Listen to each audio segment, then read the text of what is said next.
Ching-ka-ching went the shining silver bell on my strawberry pink colored frog teen bicycle, which I had received for my 12th birthday.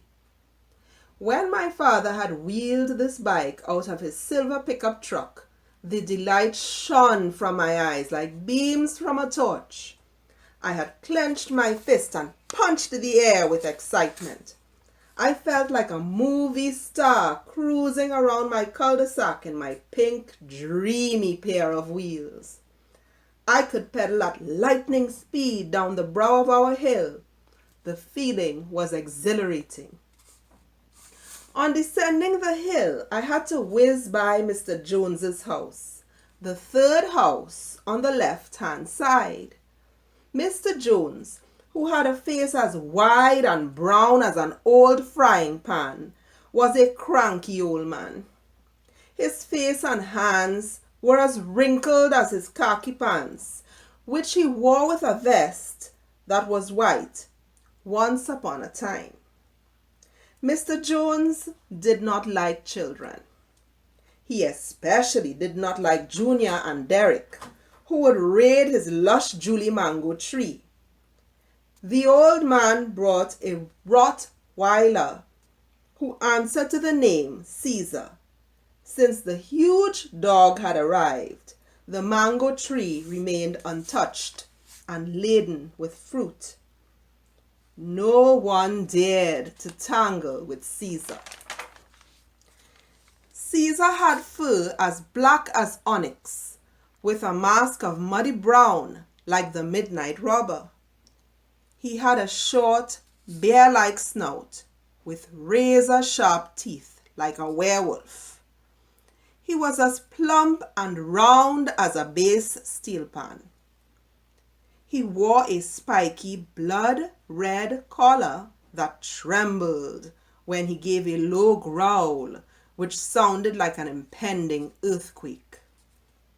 No child dared to even approach the rusty metal gate, even though this monster was often chained up on the mango tree and clearly could not escape. Just looking at the dog struck a blinding fear in me. I was gliding past old Mr. Jones's fence when that beast started up his nagging chorus of barks, howls, and growls. I shook my chocolate brown hair out of my eyes and gulped in the alluring cool of the evening's golden hour. I closed my eyes, ignoring the bacchanal Caesar was making, just savoring the January breeze whizzing past my ears. Suddenly, I felt a shift in my surroundings. The cicadas had stopped squealing, and the kiskadee had stopped chirping. The air seemed still and thick. I crouched on my bike and slowly turned my head towards a menacing growl being carried on a lonely breeze towards me. Standing there, just 5 feet away from me, was the horrible black and brown werewolf. His fangs dripped saliva like gooey cane syrup, and his red collar gleamed in the afternoon sun. I was horror-struck. I stared unblinking, as if in a daze. My feet refused to work the pedals. Caesar had broken his chain and had charged through the old gate. I stared at the beast like a matador facing an angry bull. But all bravery had evaporated from me.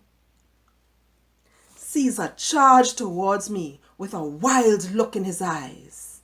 His teeth looked like a box cutter heading straight for my legs. Drenched in sweat and my heart-pounding adrenaline punched me in the stomach. I had to act quickly. I yanked my heavy lime green helmet off my head. Without any remorse, I hurled the helmet like Kobe Bryant trying to make a hoop. But my hoop was the face of Mr. Jones's Rottweiler. The helmet hit the dog's head. It sounded like a young coconut being hit by a cricket bat. Caesar howled in pain and retreated from me.